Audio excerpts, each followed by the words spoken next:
Hey Blades fans, I'm Alli Vellucci alongside Jake Maurice, and we're back in Hertz Arena getting ready for our second game of the weekend. Jake, these two teams are very comfortable with each other. Orlando and Florida have met 9 times so far this season. Where does the struggle come in to try to separate the rivalry and really just focus on getting these 2 points tonight?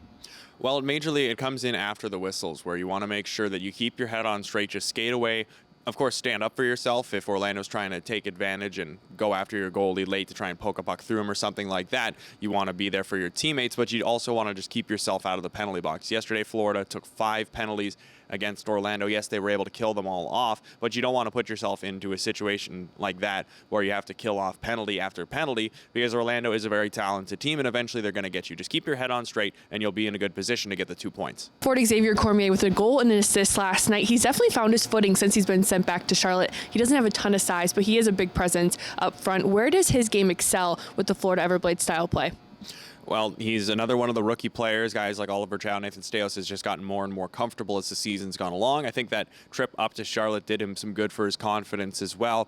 And he's just a smart player. He knows where to position himself to give his teammates an outlet when they need to pass it up. He knows how to move the team up the ice with possession rather than just having to dump the puck in. It's all just comes down to his hockey IQ. Xavier Cormier, a really smart player, gets an assist and the empty net goal to seal the game last night. 12 different players got on the score sheet last night for Florida. How crucial is it at this point in the season to be getting contributions from up and down the lineup?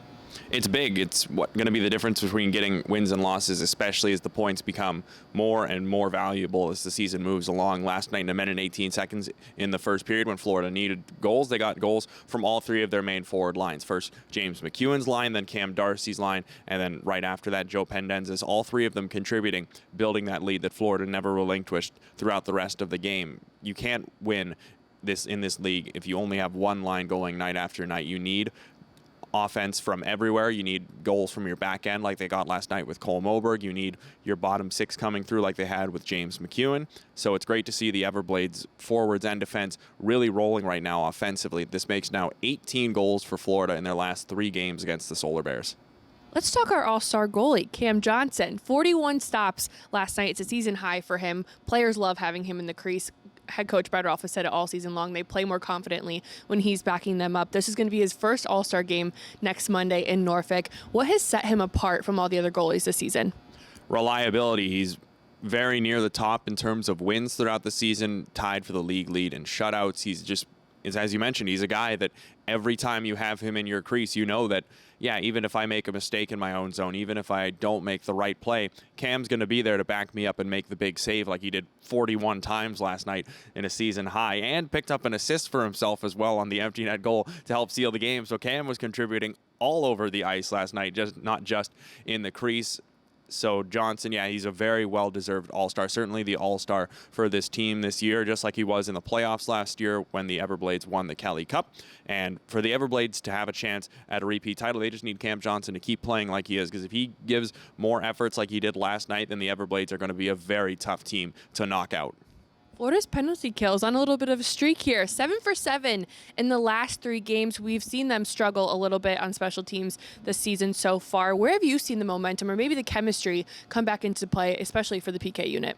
Well, for the PK unit last night, it was really impressive to see. They got themselves out of some tough situations, including one 5-on-3 that they had to get themselves out of. And a few games back, when Florida was last in Orlando, they really struggled on the penalty kill, allowed 3 goals in that game. But yeah, as you mentioned, over the past few games, it's been a lot better. It just seems to be slow adjustments, just getting it a little bit better every single game. And when you're in the situation the Everblades find themselves in with their special teams, where they're near the bottom of the league in both of them, you're just going to have to take it bit by bit and improve game after game. Even if you get better at one little thing, or you have a couple of good power plays, good penalty kills in a game, you've got to take that and build off of it. And that's what the Everblades have been doing. First, it was their penalty kill, or power play, pardon me, last week. This week, it's been the penalty kill. Now you've just got to get both of them rolling at the same time.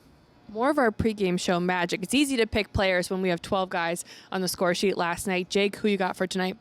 Tonight, I want to see Nathan Staios continue his good play. I mean, last night he had an assist, his first point since returning from injury. He was playing good last night, looked a little more confident compared to the game on Wednesday, where it looked more like he was just trying to get his legs back under him after missing 17 games. You kind of have to do that. So I'm looking for him to continue his good play tonight here at home. He's going to have double the mojo, because I was going to say Nathan Staios as well. I think he has a little bit of jump in his step, thinking he wants to get back to where he was before his injury. So we're going to see a big night for him tonight. 3 points of the game, 3 keys. What do you got? Keep the penalty kill rolling. You killed off 5 Solar Bears power plays last night. You don't want to go down on the PK that many times in a game. That is a little bit much, but still you want to make sure that your PK continues doing the good stuff that they were doing last night. Secondly, just keep the good times going with Cam Johnson. I mean, that's going to probably be the easiest key to nail, because Johnson's just reliable every single night. And third tonight is going to be to get the opening goal. One thing Florida's really struggled with against Orlando this season is striking first. Orlando scored the first goal in 6 of the 8 meetings these teams have had so far this year. It'd be nice to see Florida get the first one tonight, because we saw it last night, what Florida can do against this team when they have a lead. They're very hard to take down. Blades fans, tonight is First Responders Night. On behalf of all of the Florida Everblades, we want to thank the first responders for their hard work and dedication for our community. Your work does not go unnoticed. We want you to get loud for some Saturday night hockey. Warm-ups and puck drop are up next.